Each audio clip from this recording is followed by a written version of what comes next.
It's time once again for another thrilling episode of Markout Radio.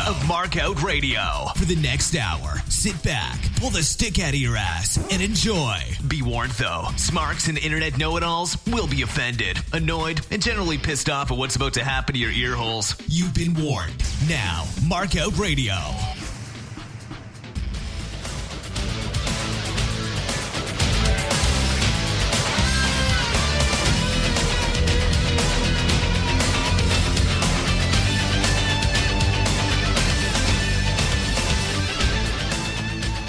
That's right. Welcome back to Markout Radio. Your boy Dark Fox here with you.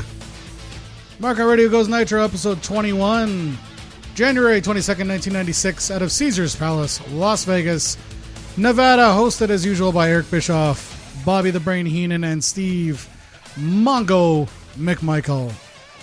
The announcers start running down the card, and they're interrupted by Conan, who's just returning from 5 years off. He's the Mexican heavyweight champ, and he's taking on Psychosis tomorrow night at Clash of Champions. Yet another reason to watch that, because goddamn. First of all, Conan, awesome wrestler. Psychosis, also awesome wrestler. And as it turns out, stand-up solid human being. One of my buddies and he were traveling down the road and got into an accident, and Psychosis was a fucking badass. First of all, I didn't get hurt at all in the fucking flip over. And second, he hoisted everyone out of the fucking car. I mean, for a little guy, big fucking heart and big badass. Anyways, matches kick off real fast with Randy Savage defeating Ric Flair with Jimmy Hart to win the WCW World Heavyweight Championship in 8 minutes 35. I gave it 4 out of 5 for a couple different reasons. One, because it's Savage and Flair putting on a fucking clinic, and two, because it promotes the shit out of watching Clash of the Champions night because you got a new champion. And here's the thing. The only reason why I didn't get even more points is because I know this is leading to a fucking program between him and Hogan again, and I just really don't want to see that again. All right? I just, I don't want to... Were you ever touched as a kid? No, but I don't want to see it. I'm tired of it. All right? All right. I mean, just, it's enough. Right? All right. And here's the thing. So last week, Savage eats his 4th straight loss to Luger. And of course, that's all covered by the announcers and promos and everything else, right? But he somehow gets a title shot this week. I'm not sure how he finagled his way into that, but Hogan sort of intimates that Savage has some sort of pull with the championship committee, which is awesome considering Hogan won his main event match last week by fucking cheating, but whatever. Savage comes out with a fucking harem of bitches, including Linda Hogan, Deborah McMichael, Nancy Sullivan, Elizabeth Flair, that's right, Ric Flair's wife, Lori Bischoff, that's right, Ric Flair's wife, and I'm assuming other wrestlers' wives, I just don't recognize them. Now, Bischoff puts over Woman, aka Nancy Sullivan, as being part of Savage's entourage because she was once Flair's manager. And we're sort of going, all right, so where is that going to lead? Well, sure enough, Flair goes over there to talk to her, and she straight up fucking clocks him. Now, again, I'm not going to go over a lot of history here, but she was once Flair's WCW version of Miss Elizabeth. She's hot, she's sultry, and she was basically used to put Rick over the top, I guess, for lack of a better term. I don't know what you'd call that, really, at the end of the day. But anyways, they did not have an amicable split. Let's just put it that way, in wrestling vernacular. All right. So she straight up fucking slaps him on his ass. Now, Bischoff also puts over at this point that Miss Elizabeth has been picked up by WCW to be in Hogan and Savage's corner at the Clash. Heenan, in the meantime, tells us that the Road Warriors, aka the Legion of Doom, are back together, and then Eric tells us that they're going to be on the Clash tomorrow night too. Look, here's the thing. I'm gonna go down a limb here and admit that I am a WCW mark, and I'm also a Clash of the Champions mark. But everything revealed so far makes me want to tune in tomorrow night for a free fucking pay-per-view. A free pay-per-view that I actually pay for. You are a big mark. Yes, thank you. All right. Anyways, commercial break here to put over the WCW magazine. Now, I've always loved kayfabe magazines. I mean, They just had trouble keeping up with programs that were constantly in flux. I mean, you'd have a story in a magazine, you'd have what was happening on television, and the two wouldn't mesh. Now, I will preface this with one thing and one thing only. The only good use of a magazine gimmick was selling the Flair Savage Miss Elizabeth program. For a couple different reasons. One, Flair had the fucking magazine out and he was showing. So what happened was it was 2 months worth of magazines. Okay. So I can't remember the months. I want to say it was the June and July editions. I could be wrong here, but anyways, 92. I at least know that much. So in 92, there was Flair as the champion. Savage was chasing the champion. And the magazine came out, let's just say June and July for now, okay? So the magazine comes out in June, and it's got pictures of Flair and Miss Elizabeth at the pool. It's got pictures of his and her towels. It's got her feeding him some fucking grapes, like things like that, right? So, and Flair is showing this magazine in promos to the camera, like, you know, how they, you know, came to the house and they took some pictures and Miss Elizabeth wasn't being faithful to Macho and the whole 9 yards. So then in the July magazine, Macho and Elizabeth wanted to set the record straight. So they show that those fucking pictures had been photoshopped, and photoshopped very, very well. Well, they weren't really photoshopped though, of course. Photoshop, I mean, unless you were Joseph Stalin, was technology that the WWF did not have at the time. So what they did was they went to McMahon's house and they took some pictures. They took some pictures of Rick. Well, it was Rick, and it was R and E on the towels, right? So that could have been Randy and Elizabeth, could have been Rick and Elizabeth. So that picture's just a toss away, right? The picture of them, you know, looking deeply in each other's eyes at poolside, they took that picture twice. Once with Randy and once with Flair. And again, it sold the shit out of the fucking program, and it was fucking hilarious as a fan watching it. Because at the time I was still sort of I think I was still kayfabed. I hadn't been smartened up at all. I think I was buying into it a little bit. And it was, to me, it was compelling. Like, give me a break. All right. I was 13. Fuck off. Now, the thing is, that was probably the only time that the magazine gimmick actually worked real well. As, you know, and that's the thing. Unless you're going to have access, like, you know, you can do that now, I suppose, on the internet, because what you're writing and putting out there, the writers have worked on whatever. But again, everything's so in flux. Like, everything happens so quickly in wrestling, with weekly TV shows that they're having to put on and everything like that. Like, even AEW's Twitter has trouble keeping up with the content of AEW television and AEW's YouTube and everything else that happens from the actual wrestler standpoint. So it makes it really difficult for them to actually, quote unquote, write a magazine. So those days are probably long gone. I mean, the dirt sheets, there's some websites that are actually fairly good at doing things funny.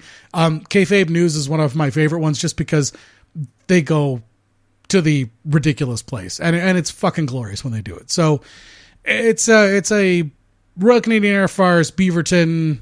What's the American thing? I guess you would have called it a Colbert or Jon Stewart kind of thing. Like fake news, essentially, but from a funny way of doing fake news. Jesus, I'm going to get myself into political trouble on this show. Like I haven't already. All right, so back to the match. Flair gets caught using the ropes. The ref pulls him off by his fucking hair. Crowd pops. Flair jumps up, shoves the ref. Crowd pop. Ref shoves him back. Crowd pop. I mean, the two of them worked the crowd like fucking champions. If only this referee could teach Patrick some fucking shit. Patrick is by far their worst referee. Nick Patrick, he's fucking awful. And I get that he's eventually going to be an NWO stooge, but like, he's just the worst fucking ref ever. He's just he's a colossal fucktard. Anyways, Arn nails Flair with the foreign object by accident. Hogan attacks Anderson. The bell rings like it's a DQ, except the match doesn't actually end. Everyone just ignores it. Savage drops a big elbow from the top rope, wins the title. The bell actually rings. Bada bing, bada boom. Savage is now your champion. Post-match, there's a Gene promo with Hogan and Savage. Savage buries Hogan. Hogan gets heat replying. Macho's reply then gets an ice pop. Hogan hour sucked. Thank you. Brian Pillman defeats Dean Malenko in the next match in 6 minutes, 20 seconds. I gave that one 3 out of 5. Malenko's still wearing his kid's vest to the ring. Pillman's physique looks awesome. And he's still wearing his Hollywood Blondes boots, I noticed. Eric claims that it's ironic that Arn is holding the Horsemen together. I think that Eric's at this point been listening to too much Alanis Morissette, not understanding what the word ironic actually means.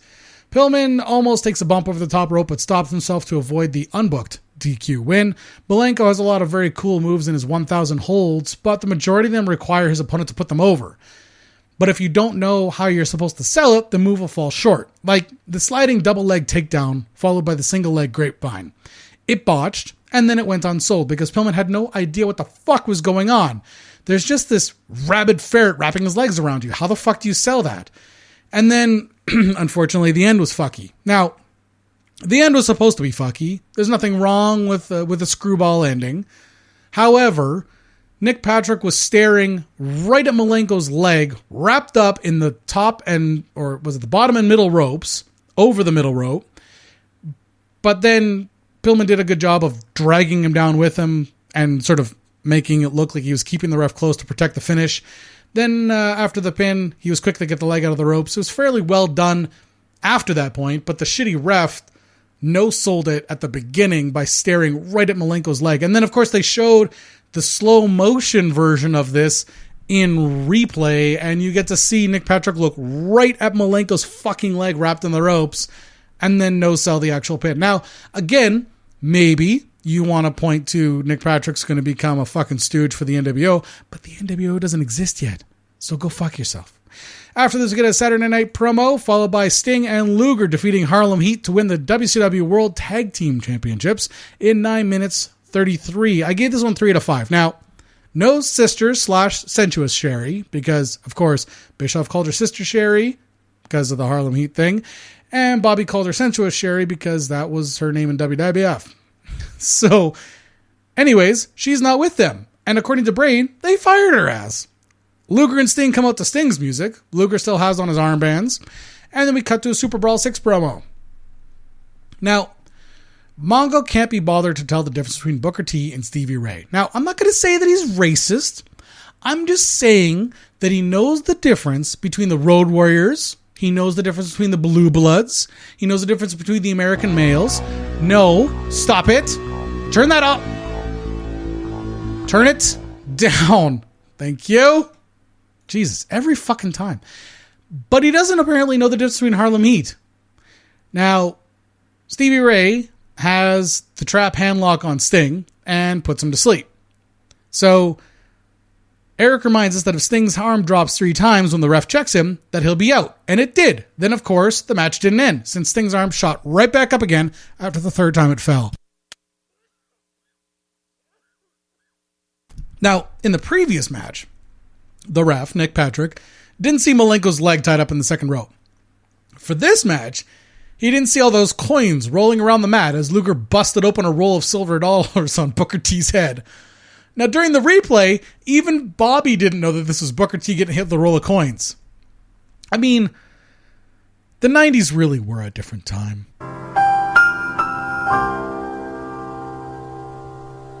Time for our main event. Hogan defeats One Man Gang in 3 minutes and 3 seconds. Of course, why wouldn't Hogan defeat the U.S. champion in 3 minutes? 2 out of 5, motherfucker. 2 out of 5. Gang does a nice job of not letting Hogan get too crazy. He really doesn't get enough credit for being a good hand. He's just, well, he's really hard to look at, right? I mean, doesn't exactly have a marketable look. I mean, I get that at some point they had him dressed up as a fake black guy being managed by a tiny little black guy. But I mean, it's always been really difficult to put him in a spot. Like, he's a very good wrestler. He's a very good, as far as wrestling goes, he's a very talented wrestler. The problem is it's how do you market all of that, even in the new ring gear. Anyways, Eric quips that there's some history here between Flair and Savage that could come into play tomorrow night. Yes. I mean, as we talked on the podcast before, back in 92, there was the Flair, Savage, Miss Elizabeth thing.